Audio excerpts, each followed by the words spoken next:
오늘 시편 23편의 말씀은 아마도 시편 중에서 가장 잘 알려진 말씀이 아닐까 이런 생각을 해봅니다. 어쩌면 시편뿐만이 아니라 성경 전체에서도 많은 성도들이 암송하고 또 묵상하고 이렇게 마음으로 새기면서 사랑하는 말씀이 아닐까 이런 생각까지도 해봅니다. 우리가 오늘 찬양에서도 불렀지만 오늘 이 시편 23편 말씀은 찬양곡으로도 많이 만들어서 부르고 있죠. 또 말씀 액자에도 이렇게 서도 많이 볼 수 있는 그런 본문입니다. 설교도 참 많이 들었습니다. 주일학교 때부터 생각해 보면 참으로 많은 이 설교를 들으면서 오늘 본문을 가지고 그래서 힘을 얻고 은혜를 받았던 그런 기억들이 있습니다. 그럼 왜 이렇게 성도들이 이 오늘 본문 말씀을 통해서 힘을 얻고 또 이 말씀을 이렇게 사랑하며 또 이렇게 은혜를 받을까 생각해 보니까 아마도 그것은 오늘 본문을 통해서 보면 하나님께서 주시는 평안과 은혜 그리고 또 하나님의 인도하심과 보호하심을 약속해 주고 계시기 때문일 것이다 이런 생각을 해봤습니다. 우리가 지난주 22편에서는 십자가에서 당하신 예수님의 고난과 십자가의 은혜를 우리가 나누었었는데 그 22편이 1차적으로는 다윗이 당하는 고난을 말씀하고 있었죠. 극한의 고난과 고통 가운데서 하나님께 믿음으로 부르짖고 있는 다윗의 그 부르짖음이었습니다. 그런데 이제 오늘 23편의 말씀을 앞에 22편과 연결시켜서 생각을 해보면 어떠한 고난이 있고 내가 도무지 감당할 수 있는 그런 고통이 따른다고 해도 하나님께서 함께 해주신다면 우리가 넉넉히 이길 수 있다, 감당할 수 있다, 그런 은혜를 주시는 그러한 말씀인 것입니다. 오늘 본문 1절부터 보시면 여호와는 나의 목자시니 라는 말씀으로 시작하고 있죠. 여호와는 나의 목자시니. 여러분, 다윗은 왕이 되기 전에 원래 직업이 목동이었죠. 양을 돌보는 목자였습니다. 그래서 누구보다도 이 양과 목자의 관계를 잘 알고 있는 다윗이었습니다. 그렇기 때문에 지금 자신과 하나님의 관계를 양과 목자에 비유하고 있는 것이죠. 하나님은 다윗의 목자가 되시고 그리고 동시에 다윗은 하나님의 양이다. 그리고 이제 더 나아가서는 하나님께서는 이스라엘 백성들의 목자가 되시고 또 이스라엘 백성들은 하나님의 양이다라는 것입니다. 성경에 보시면 지금 양과 목자의 관계처럼 하나님과 하나님의 백성들의 관계를 여러 가지 관계적으로 묘사하는 이런 말씀들을 많이 볼 수 있는데 대표적인 것이 아마도 왕과 백성이 아닐까 생각합니다. 출애굽기 6장 7절에 보시면 너희를 내 백성으로 삼고 나는 너희의 하나님이 되리니 말씀하시죠. 지금 하나님께서 모세에게 말씀하고 계신 것입니다. 하나님께서는 이미 전에 너희의 하나님이 될 것이다 라는 약속을 아브라함에게 주셨습니다. 그런데 그때는 아브라함 때에는 너희의 하나님이 되리라 하시면서 큰 민족을 이루리라 말씀하셨죠. 그런데 지금 모세의 시대에 와서는 동일한 약속으로 하나님이 너희 하나님이 될 것이다 약속해 주시는데 지금은 모세에게는 이 백성이 내 백성이다 라고 말씀하시는 거죠. 하나님과 이스라엘과의 관계를 좀 더 명확하다고 할까요? 아주 이렇게 두드러지게 정확하게 말씀해 주고 계십니다. 여러분, 이 땅에는 많은 나라가 있지요. 그리고 그 나라에는 각자 다 왕이 있습니다.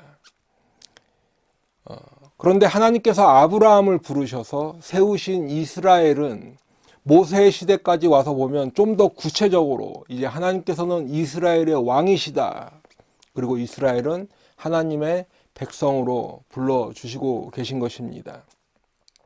그런데 이렇게 하나님이 왕이 되시고 이스라엘은 하나님의 백성이 되는 이 관계가 사무엘 시대에 와서는 어떤 일이 있었는가 보니까 이스라엘 백성들이 우리에게도 다른 나라들처럼 왕을 달라라고 하는 모습을 볼 수 있습니다.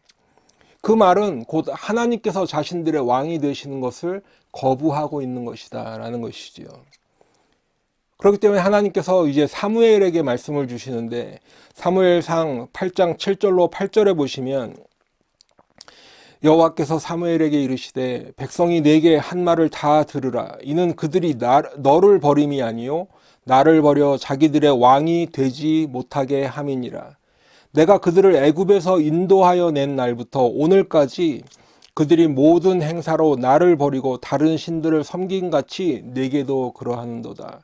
지금 이스라엘 백성들이 왕을 요구하는 것은 다름이 아니라 하나님을 버려서 더 이상 하나님이 우리의 왕이 아니다 라고 선언하고 거부하는 것이다 라는 말씀입니다. 결국에 하나님께서는 사무엘에게 이제 사울을 왕으로 세워라, 그에게 기름을 붓고 사울에게 기름을 붓고 왕으로 세워라 말씀하셨지요. 하지만 사울은 자기가 잘나서 이스라엘의 왕이 됐는 줄 알았습니다. 시간이 갈수록 사울은 점점 더 교만해지고, 그리고 하나님을 떠나서 하나님 말씀에 도무지 순종하지 않고 자기 마음대로 살았습니다. 결국에는 하나님께서 사울을 왕으로 세운 것을 후회하신다 할 정도였지요. 그래서 사무엘상 15장 22절 말씀에 보시면 그 유명한 말씀이 있죠. 순종이 제사보다 낫고 듣는 것이 수장의 기름보다 나으니 라는 말까지 사울이 듣게 되는 것입니다. 그리고 이제 이후에 하나님께서는 이스라엘 나라를 다윗에게 주셨습니다. 여러분, 그러면 다윗은 어땠는가? 다윗은 자신이 비록 이스라엘이라는 나라의 왕의 자리에는 있지만 진짜 이스라엘의 왕은 다윗 자신이 아니라 여호와 하나님이 이스라엘의 왕이시다라는 것을 늘 고백하고 그렇게 알고 깨닫고 행하면서 살아왔다는 것이죠. 왕이지만 자기 마음대로 하지 않고 모든 행사를 하나님께 여쭈어 왔고 하나님께 아뢰었었고, 그리고 하나님의 말씀에 순종하면서 그렇게 살았습니다. 그래서 시편 145편 1절 말씀 같은 데 보면 왕이신 나의 하나님이여 내가 주를 높이고 영원히 주의 이름을 송축하니이다. 다윗이 하나님께 고백하는데 하나님이 나의 왕이십니다 고백하는 것이죠. 시편 5편 2절 말씀에도 보면 나의 왕 나의 하나님이여 라고 부르짖으면서 하나님께 기도하는 다윗의 모습을 볼 수 있습니다. 이스라엘 백성들은 비록 하나님께서 자신들의 왕이 되심을 거부하였지만 다윗은 하나님께서 다윗의 자신의 왕이 되실 뿐만 아니라 이스라엘의 왕이 되심을 고백하고 그렇게 인정하면서 살았던 것이죠. 그런데 이스라엘 백성들이 하나님께서 자신들의 왕이 되는 것을 거부했던 사건이 이번 한 번이 아니라 또 있다는 것입니다. 바로 예수님께서 잡히셨을 때 있었던 일입니다. 여러분 다 아시는 대로 가룟 유다가 예수님을 은 30을 받고 팔았지요. 그래서 유대인들이 이제 그 예수님을 자신들의 대제사장에게로 끌고 갔다가 빌라도에게 넘겼습니다. 그런데 이제 빌라도가 아무리 예수님을 봐도 예수님은 죄가 없으신데, 그래서 이제 빌라도가 이렇게 얘기합니다. 내가 너희 유대인의 왕을 십자가에 못 박으랴. 그랬더니 대제사장들이 로마의 황제 가이사 외에는 우리에게 왕이 없다라고 그렇게 외치는 것이죠. 요한복음 19장 15절에 보시면 그들이 소리 지르되 없이 하소서 없이 하소서 그를 십자가에 못 박게 하소서. 빌라도가 이르되 내가 너희 왕을 십자가에 못 박으랴. 대제사장들이 대답하되 가이사 외에는 우리에게 왕이 없나이다 하니. 여러분, 예전에 사무엘 시대에는 이스라엘 백성들이 하나님께서 왕이 되심을 거부하였었는데 지금 예수님을 십자가에 못 박으라고 외치면서 또다시 로마의 황제 가이사 외에는 자신들에게 왕이 없다라고 주님께서 왕이 되시는 것을 거부하는 모습인 것입니다. 죄인들을 구하려고 유대인의 왕으로 이 땅에 오신 예수님을 거부하고 왕으로 모시기를 거절하고 있는 것이지요. 주님께서 우리의 왕이 되신다. 이 말씀은 이제 다음 주에 시편 24편에서 좀 더 우리가 은혜를 나누도록 하겠습니다. 어쨌든 성경에서 쭉 말씀하시는 것은 하나님이 곧 우리의 왕이시다. 그리고 우리는 하나님의 백성이다라고 하는 이 왕과 백성의 관계를 성경은 말씀하고 있다라는 것입니다. 또 한 가지 성경에 나타나는 하나님과 우리와의 관계는 바로 남편과 아내 혹은 신랑과 신부에 비유하는 것이지요. 이사야 54장 5절에 보시면 이는 너를 지으신 이가 네 남편이시라. 그의 이름은 만군의 여호와이시며 네 구속자는 이스라엘의 거룩한 이시라. 그는 온 땅의 하나님이라 일컬음을 받으실 것이라. 하나님이 우리의 남편 되신다. 예레미야 3장 14절에도 보시면 여호와의 말씀이니라 배역한 자식들아 돌아오라 나는 너희 남편임이라. 하나님을 떠난 이스라엘 백성들에게 지금 남편이신 하나님께서 돌아오라 말씀하고 계시는 것입니다. 그렇기 때문에 성경은 하나님을 떠나서 우상 숭배하는 것을 음란하다라고도 하시는 것이지요. 성경은 이렇게 하나님과 우리와의 관계를 남편과 아내의 관계로 말씀하고 있다는 것입니다. 그런데 이 남편과 아내의 관계, 신랑과 신부의 관계는 신약에서도 그대로 드러나는데 바로 우리 예수님과 우리들의 관계를 이렇게 남편과 아내의 관계로 말씀하고 있는 것이지요. 고린도후서 11장 2절에 보시면 내가 너희를 정결한 처녀로 한 남편인 그리스도께 드리려고 중매함이로다. 사도 바울이 지금 고린도 교회를 향해 그 성도들을 처녀다, 신부다라고 부르고 있는데 그래서 남편이신 그리스도께로 중매한다라고 표현하고 있는 것이지요. 또 한 가지 말씀을 예로 보면 에베소서 5장 22절부터 쭉 보시면 예수 그리스도와 교회의 관계, 예수 그리스도와 우리들의 관계를 말씀하시는데 이것을 남편과 아내의 관계로 비유해서 말씀하고 있습니다. 그래서 31절부터 보시면 그러므로 사람이 부모를 떠나 그의 아내와 합하여 그 둘이 한 육체가 될지니 이 비밀이 크도다. 나는 그리스도와 교회에 대하여 말하노라. 그렇기 때문에 성경은 이제 마지막 날 우리 성도들이 어디에 참여한다고 그랬지요? 바로 어린 양의 혼인잔치에 참여하는 자가 복되다 이렇게 말씀하고 있는 것입니다. 하나님과 우리의 관계를 남편과 아내, 신랑과 신부의 관계로 비유하고 있다는 것이죠. 세 번째는 아버지와 자녀로 비유하고 있습니다. 여러분 창세기 17장에 쭉 보시면 하나님께서 이제 아브람을 아브라함으로 이름을 바꿔주시죠. 아브라함의 이름의 뜻은 여러 민족의 아버지다라는 뜻인데 이제 하나님께서 아브람을 아브라함으로 바꿔주시면서 아브라함에게 여러 민족의 아버지가 되게 해 주시는 것입니다. 그러면서 이제 17장 7절 말씀에 보시면 내가 내 언약을, 하나님의 언약을 나와 너, 하나님과 아브라함이죠. 및 네 대대 후손 사이에 세워서 하나님과 아브라함, 하나님께서 주시는 그 언약을 하나님과 아브라함, 또 하나님과 아브라함의 후손 사이에 세워서 영원한 언약을 삼고 너와 네 후손의 하나님이 되리라 말씀하십니다. 하나님께서 언약을 세우시는데 하나님과 아브라함만의 언약이 아니라 하나님과 아브라함의 대대 후손 사이에 세우신다는 것이죠. 너와 네 후손의 하나님이 되리라 말씀하셨습니다. 이 말씀을 좀 더 우리가 생각해 보면 하나님께서 바로 아브라함의 하나님이 되시고 물론 아브라함의 육신의 아버지는 데라가 있지요. 육신적으로는 데라지만 하나님께서 아브라함의 아버지가 되시고 그리고 이제 육신적으로 보면 아브라함의 자손이 계속 나오겠지만 하나님께서 친히 아브라함의 믿음의 자손들의 아버지가 되신다는 것이죠. 그러니까 하나님께서 아버지가 되신다라는 의미는 우리가 신약에서만 볼 수 있는 것이 아니라 구약에서도 이미 하나님께서 우리 아버지가 되신다는 그 개념을 말씀해 주고 있다라는 것입니다. 그런데 이제 한 가지 좀 불행하다고 할까요? 그런 것은 뭐냐면 구약에서 이스라엘 백성들을 자녀로 설명하는 구절은 대부분 이스라엘 백성들이 하나님께 불순종할 때 또는 하나님을 떠날 때 많이 볼 수 있다는 것입니다. 예를 들면 신명기 32장 5절 6절 말씀해 보시면 그들이 여호와를 향하여 악을 행하니 하나님의 자녀가 아니요 흠이 있고 삐뚤어진 세대로다. 어리석고 지혜 없는 백성아 여호와께 이같이 보답하느냐? 그는 네 아버지시요 너를 지으신 이가 아니시냐? 그가 너를 만드시고 너를 세우셨도다.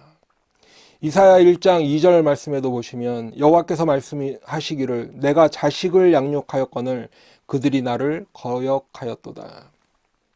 지금 읽어드린 이 두 구절의 말씀은 물론 부정적인 상황이기는 하지만 하나님께서는 우리의 아버지가 되시고 또 이스라엘 백성들은 하나님의 자녀다라는 것이 이미 구약에서도 말씀하는 그러한 관계다라는 것이지요. 신약에서는 이 관계가 조금 더 명확하고 또 확대되어 있는 관계로 말씀을 하시는데 예수를 믿는 모든 사람들은 다 하나님의 자녀다 말씀하고 있습니다. 로마서 8장 14절로 16절 말씀해 보시면 무릇 하나님의 영으로 인도함을 받는 사람은 곧 하나님의 아들이라. 너희는 다시 무서워하는 종의 영을 받지 않고 양자의 영을 받았으므로 우리가 아빠 아버지라고 부르짖느니라. 성령이 친히 우리의 영과 더불어 우리가 하나님의 자녀인 것을 증언하시나니.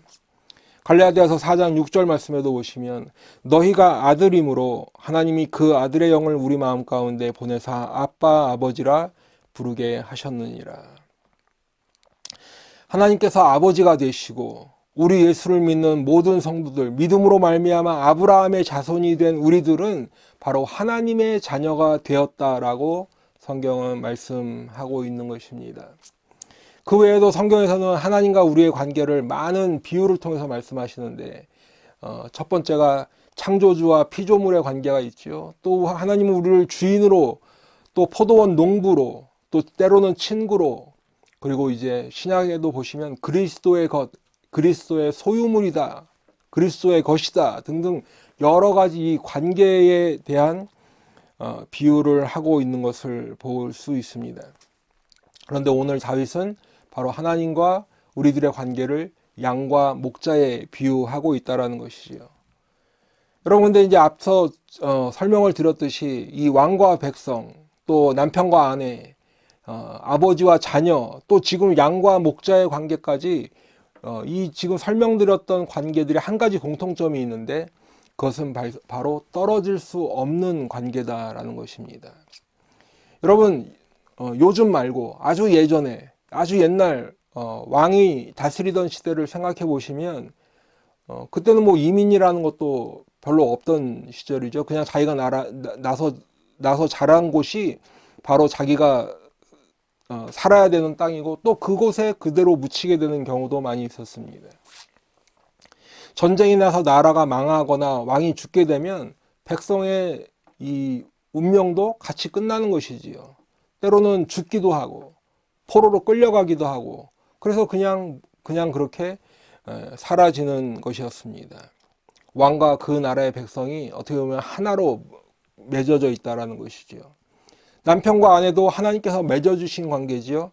나누지 못하는 것입니다. 아버지와 자녀도 마찬가지이고 또 선한 목자는 양을 위하여 자기 목숨이라도 걸고서 이 양을 지키는 것이죠. 양과의 목자의 관계도 뗄래야 뗄 수 없는 그런 관계인 것입니다. 물론 우리 인생들이 다 죄인이고 또 이 세상이 죄로 가득하기 때문에 그러한 뗄래야 뗄 수 없는 관계들이 깨어질 때가 있고 무너질 때가 있고 그렇지만 근본적으로 하나님께서 맺어주신 이 관계들은 뗄래야 뗄 수 없는 그런 관계다라는 것이죠. 그것을 잘 아는 다윗이 양을 치던 목자였던 다윗이 하나님은 나의 목자이시다라면서 고백을 하고 있는 것입니다. 하나님은 나의 목자이시기 때문에 그래서 부족함이 없다라고 고백하는 것이지요. 여러분, 부족함이 없다라는 것은 조금 더 원어적인 의미로 접근을 하면 원하는 게 없다라는 것입니다. 하나님만 내 목자로 계시면 된다라는 것이지요. 주님만으로 만족하고 주님만 계시면 돼, 이런 말씀입니다. 우리 지금 말씀을 함께 나눈 저와 우리 성도님들도 하나님이 나의 목자 되시니 부족한 것 없어라. 하나님이 나의 목자 되시니 원하는 것 없다. 주님 한 분으로 만족하는 우리들 다 되시기를 축원합니다.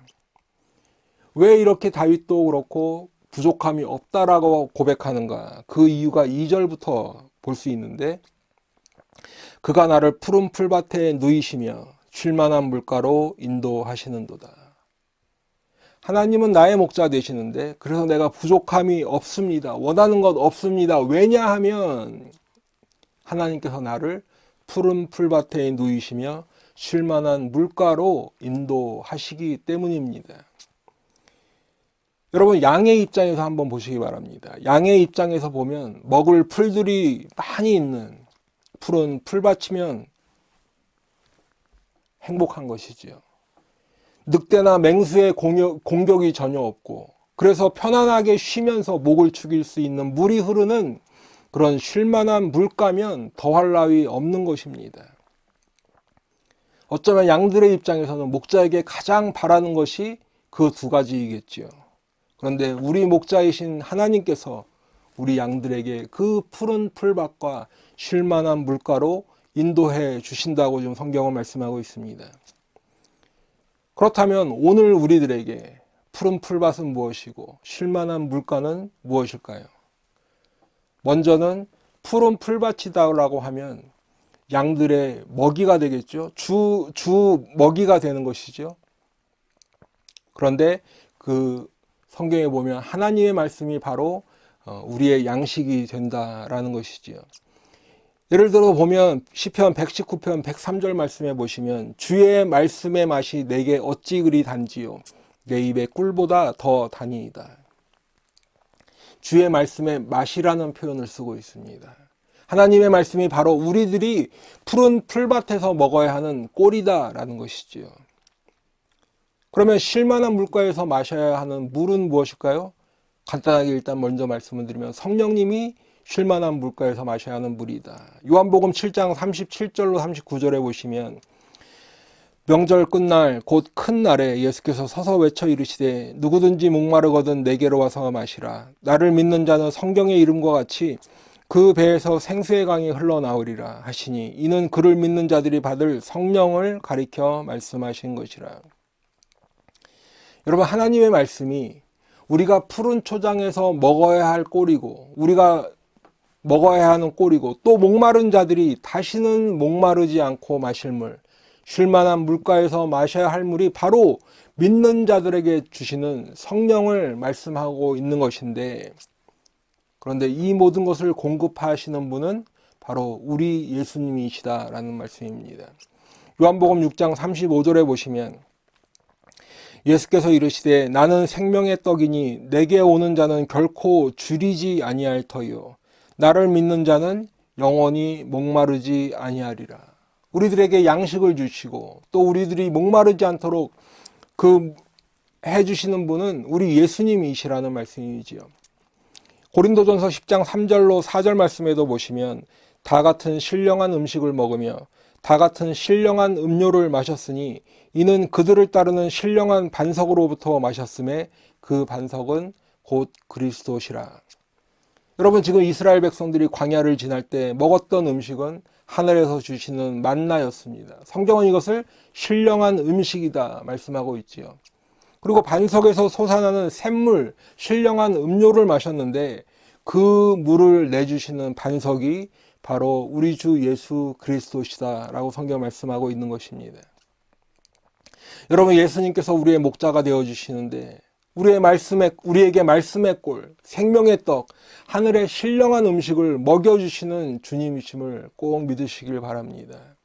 또한 우리 주님은 우리의 목자가 되어주셔서 우리에게 영원히 목마르지 아니하는 신령한 음료, 성령님을 주시는 우리 주님이신 것을 꼭 믿으시길 바랍니다. 다시 이제 본문에서 보시면 다윗이 하나님께서 목자이시니 부족함이 없는 이유 두 번째로는 3절에 보시면 내 영혼을 소생시키시고 자기 이름을 위하여 의의 길로 인도하시는도다. 지금 내 영혼을 소생시키신다라는 이 말씀은 죽었던 영혼을 다시 살리신다라는 의미죠. 그런데 지금 내 영혼을 소생시키신다라는 이 히브리어 표현을 내는 돌이킨다, 회개시킨다는 의미가 함께 들어 있습니다. 그러니까 하나님께서는 우리 영혼을 소생시켜 주시는데, 우리 영혼을 다시 살려 주시는데 반드시 무엇이 동반되어야 하는가? 바로 우리들의 회개가 필요하다라는 것입니다. 하나님께서는 예수 그리스도를 통하여서 이미 우리들을 향한 하나님의 용서를 다 이루어 놓으셨습니다. 그렇기 때문에 회개하고 하나님께 돌아오는 사람만이 그 용서를 받을 수 있다는 것이죠. 그리고 그 용서를 받은 사람만이 바로 영원히 소생하는 것입니다. 그 영혼이 살아날 수 있는 것입니다. 그리고 이제 하나님의 이름을 위하여 의의 길로 인도해 주신다라고 했는데, 하나님의 이름을 위하여라는 것은 하나님의 이름을 걸었다, 하나님의 명예를 걸고란 그런 의미가 되겠죠. 하나님께서 책임지신다라는 의미입니다. 하나님께서 책임지시고 의의 길로 인도해 주신다 말씀하시는 것입니다. 의의 길이라는 것은 간단하게 보면 우리가 진리의 길을 할 수 있습니다. 생명의 길로 인도해 주신다는 것이죠. 이 의의 길을 예수님은 좁은 문, 좁은 길이라고 말씀하셨습니다. 마태복음 7장 14절에서는 이 좁은 문은 바로 생명으로 인도하는 문이라 말씀하고 있는데, 생명으로 인도하는 문은 좁고 길이 협착하여 찾는 자가 적음이라. 생명으로 인도하는 문은 좁습니다. 또 그 길이 협착합니다. 그러니까 좁고 험한 길입니다. 하지만 그 길의 끝에 가면 생명을 얻게 되는 길인 것이지요. 그 길이 바로 좁은 길이요 의의 길인 것입니다. 목자 되신 우리 주님께서 인도해 주시는 길인 것입니다. 자, 이제 한번 말씀을 정리해 보면, 우리는 우리의 하나님이 목자 되시고 우리는 그분의 양이기 때문에 부족할 것이 없는 것입니다. 왜냐하면 우리 목자이신 주님께서는 우리의 죄를 깨닫게 하시고 주님 앞에 나와서 자복하고 회개하게 하셔서 우리의 영혼을 소생시켜 주시기 때문입니다. 우리를 푸른 초장으로 또 쉴만한 물가로 인도하시듯이 말씀에 꼴을 먹여주시고, 또 그 말씀을 통해서 순종하며 살게 해주시고, 우리 안에도 성령을 주셔서 목마르지 않게 해주시기 때문에 그렇습니다. 그리고 좁은 길, 의의 길로 인도하시는데 그 길의 끝에 우리들에게 생명을 주시기 때문에 그렇습니다. 그렇기 때문에 우리들은 부족한 것이 없고 원하는 것이 없는 것이지요. 그런데 우리들이 이렇게 주님께서 채워주시는 것 때문에 부족함 없이 살아도, 우리가 육신을 입고 살아가는 우리의 인생에는 그래도 고난이 찾아오고 어려움이 있기 마련인 것입니다. 오늘 4절에도 보시면, 내가 사망의 음침한 골짜기로 다닐지라도 해를 두려워하지 않을 것은 주께서 나와 함께 하심이라. 주의 지팡이와 막대기가 나를 안위하시나이다. 4절 앞에 그러나를 읽으면 좀 더 그 의미가 다가올 것입니다. 하나님께서 우리의 목자 되셔서 부족함이 없는데, 그래서 지금 나누었던 2절, 3절 말씀처럼 그렇게 믿음으로 성령 충만하게 살아도 우리의 인생에는 사망의 음침한 골짜기를 지나가는 것과 같은 그런 때를 만나게 된다는 것이지요.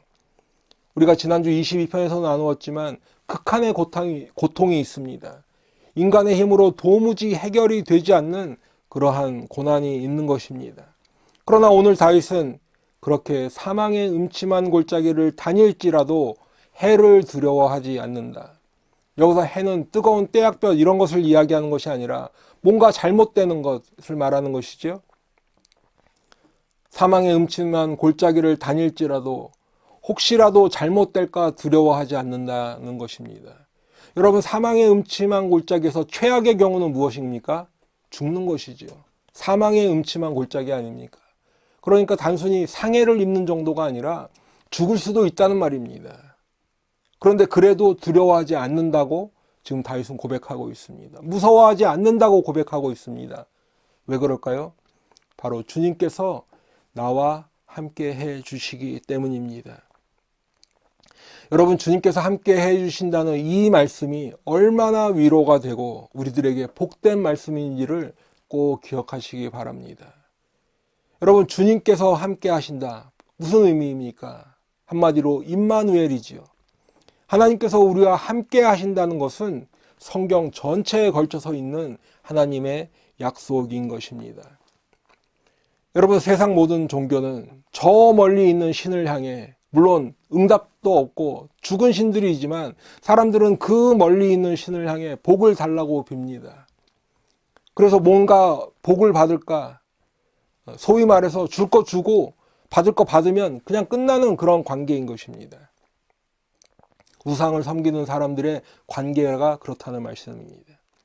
하지만 우리 주님께서는 친히 우리들에게 찾아오셔서 우리와 함께 해주시는 주님이십니다.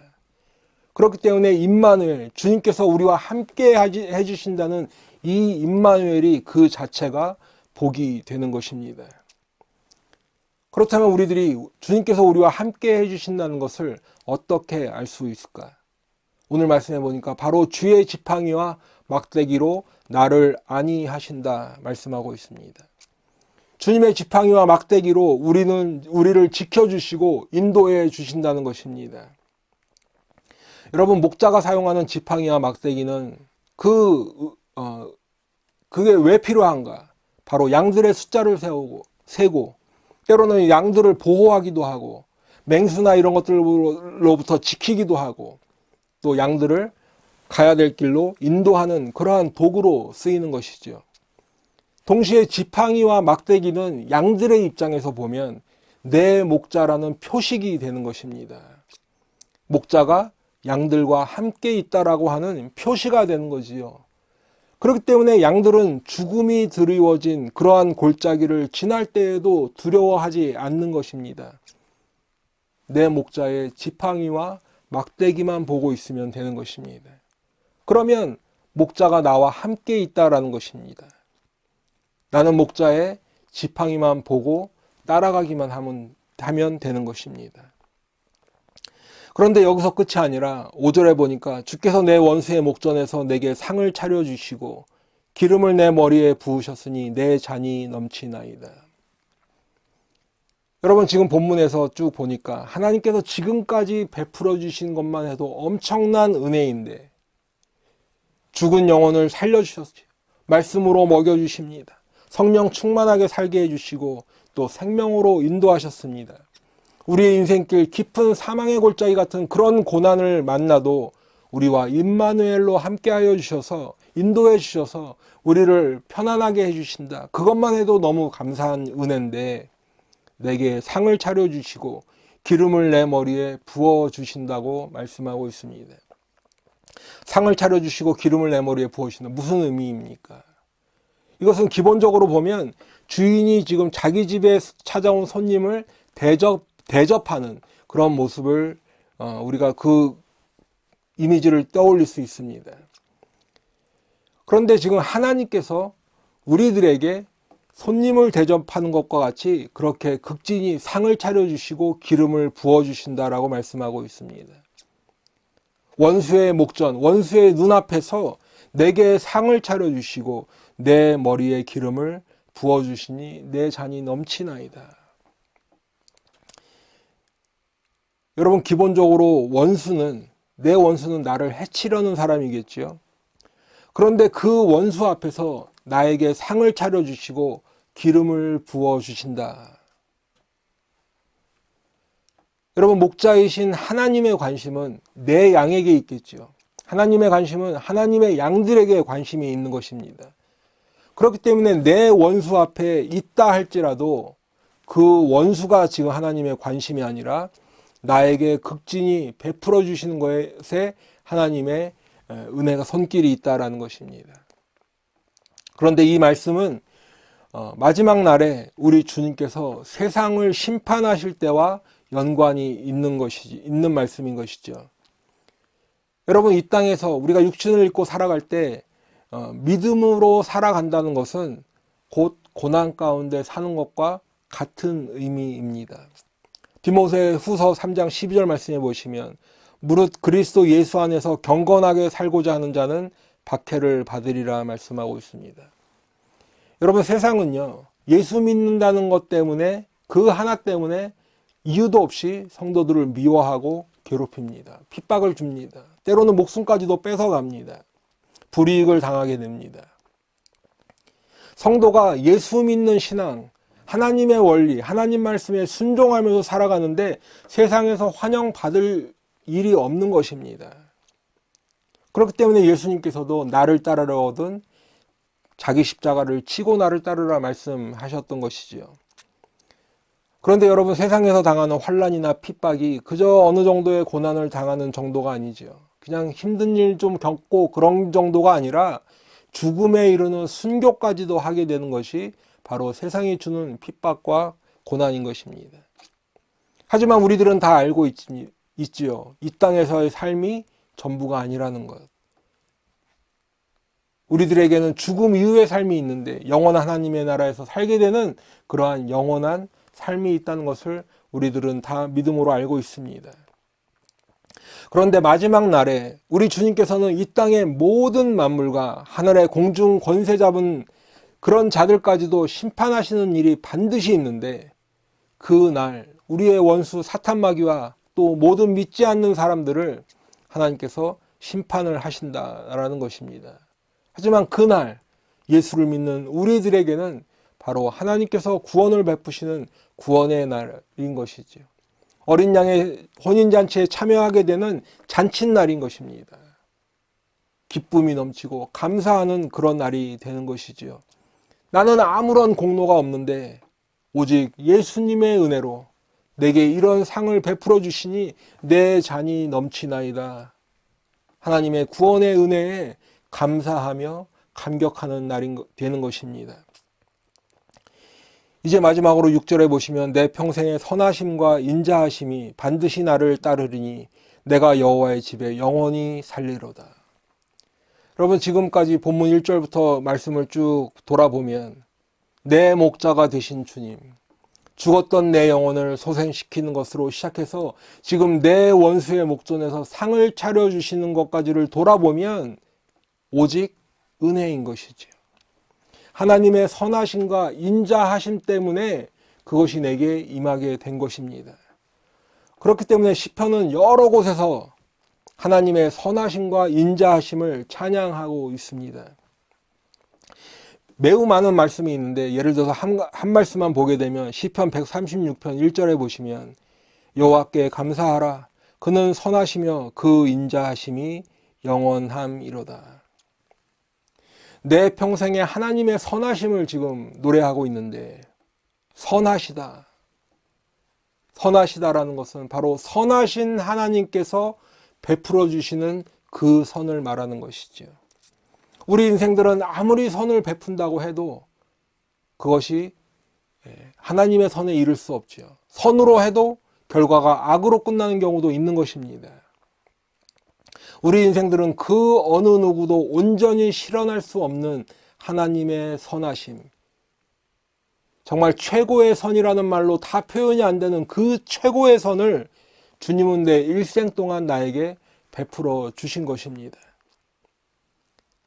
내 평생에 하나님의 인자하심이라고 하면 여기서 말하는 인자하심은 우리가 다 아는, 이미 여러 차례 들어서 다 아시는 헤세드를 말하는 것인데, 바로 헤세드는 하나님의 은혜요, 하나님의 사랑이요, 하나님의 자비를 말씀하는 것이지요. 그 인자하심 헤세드는 주님의 흔들리지 않는 견고한 헤세드를 말하는 것입니다. 그 주님의 인자하심, 그 주님의 견고한 헤세드가 내 일생 동안 베풀어 주셨다라는 것입니다. 그래서 그 선하심과 인자하심이 반드시 나를 따른다라고 되어 있는데, 이 반드시 나를 따른다라는 의미는 그것이 내게 곧 복이 된다라는 의미인 것입니다. 시편 146편 5절에 보시면 야곱의 하나님을 자기의 도움으로 삼으며 여호와 자기 하나님에게 자기의 소망을 두는 자는 복이 있도다 말씀하고 있지요. 바로 하나님과의 관계가 맺어진 사람이 복이 되는 것입니다. 양이 자기 목자만 바라보고 그래서 그 목자만을 따라가는 것처럼 하나님이 나의 도움이시며 내 소망이시다라고 고백할 수 있는 그 자체가, 그 사람이 바로 복받은 사람이요, 그것이 복이라는 말씀입니다. 여러분, 그렇게 하나님의 은혜를 받고 복을 받은 사람은 여호와의 집에 영원히 거하게 되는 것이죠. 여호와의 집에 영원히 살게 되는 것입니다. 우리 주님은 내 아버지 집에 거할 곳이 많도다 하셨습니다. 내가 너희를 위하여 거처를 예비하러 간다라고 주님께서 말씀하셨는데, 주님께서 다시 오실 때 이제 우리들에게 새 예루살렘 성에서 영원히 살게 해 주실 것입니다. 요한계시록 21장 27절 말씀에 보면 무엇이든지 속된 것이나 가증한 일 또는 거짓말하는 자는 결코 그리로 들어가지 못하되, 지금 새 예루살렘에 대한 설명을 하시면서 마지막 결론적으로 말씀하시는 말씀인데요. 오직 어린 양의 생명책에 기록된 자들만 들어가리라. 사랑하는 성도 여러분, 우리 예수 믿는 사람들의 가장 큰 소망은 무엇입니까? 바로 그것은 하나님의 나라에서 우리 주님과 함께 영원히 사는 것인 줄로 믿습니다. 이 땅의 모든 것들은 다 사라질 것입니다. 하지만 하나님의 나라는 영원할 것입니다. 이 땅에서는 예수를 따르는 그 자체만으로도 고난을 받지만, 하나님의 나라에 들어갈 때는 우리의 수고와 우리의 눈물을 닦아 주실 것입니다. 이 땅에서는 쉼이 없고 고달파서 우리가 마치 광야를 걸어가고 있는 나그네와 같은 인생을 살고 있지만, 하나님의 나라에서는 영원한 안식을 누릴 수 있기 때문입니다. 우리는 그 나라를 소망하고, 그래서 주님과 함께 영원한 생명을 누리며 살아가기를 소망하는 것이지요. 이 모든 복이 다 이루어지고 영생을 누리는 우리 성도님들 다 되시기를 축원합니다. 사랑하는 성도 여러분, 이제 말씀을 맺겠습니다. 하나님은 나의 목자 되어 주시니 부족한 것이 전혀 없습니다. 우리를 푸른 풀밭에 누이시고 쉴 만한 물가로 인도해 주시는 주님이십니다. 내 영혼을 소생시켜 주시고 하나님의 이름을 위하여 우리를 의의 길로 인도해 주시는 우리 목자이신 주님이십니다. 만일 우리가 사망의 음침한 골짜기를 다닐 때라도 두려워하지 않을 것인데, 왜냐하면 우리 목자이신 주님께서 우리와 함께 하시기 때문입니다. 주님의 지팡이와 막대기가 우리를 평안하게 해주실 것이다. 우리가 주님의 지팡이와 막대기로 인하여 안심할 수 있을 것입니다. 거기에 더해서 우리 주님은 내 원수의 눈앞에서 우리에게 상을 차려주시고 머리에 기름을 부어주시니 내 잔이 넘치게 될 것입니다. 이 모든 것이 다 주님께서 주시는 복인데, 하나님의 선하심과 인자하심으로 내 평생에 따를 것이기 때문에 그렇습니다. 이제 우리의 인생이, 이 땅에서의 인생이 끝날 때에는 주님의 선하심과 인자하심으로 말미암아서 하나님의 나라 여호와의 집에서 영원히 주님과 함께 하게 될 것입니다. 지금까지 말씀드린 이 오늘 말씀 이대로 이 모든 복을 다 받으시는 우리 성도님들 되시기를 축원합니다. 하나님의 선하심과 인자하심으로 말미암아 영원히 하나님의 나라에 거하시는 복된 성도들 되시기를 축원합니다. 이제 마지막으로는 우리 이제 잠시 기도하실 때에 우리에게 들려주시는 하나님의 음성을 기억하시면서 기도하시는데, 내 이름을, 본인들의 이름을 한번 앞에 넣으시고, 저 같으면 대현아, 나 여호와는 너의 목자야. 내게는 부족함이 없을 것이란다. 왜냐하면 너를 푸른 풀밭에 눕게 하고 쉴만한 물가로 인도할 것이기 때문이지. 너의 영혼을 소생시켜 줄 것이고, 나 여호와의 이름을 위하여 너를 의의 길로 인도해 줄게. 만일 내 인생의 사망의 음침한 골짜기로 다니게 될지라도 해를 받을 것을 두려워하지 말거라. 내가 항상 너와 함께 있을게. 나의 지팡이와 막대기를 보며 안심하거라. 내 원수의 목전에서 내게 상을 차려줄 것이고, 내 머리에 기름을 부어서 내 잔이 넘치게 될 것이야. 너의 평생 동안 나 여호와의 선함과 인자가 반드시 너를 따르게 될 것이야. 그리고 너는 여호와 나의 집에 영원히 살게 될 거야. 기도하시겠습니다.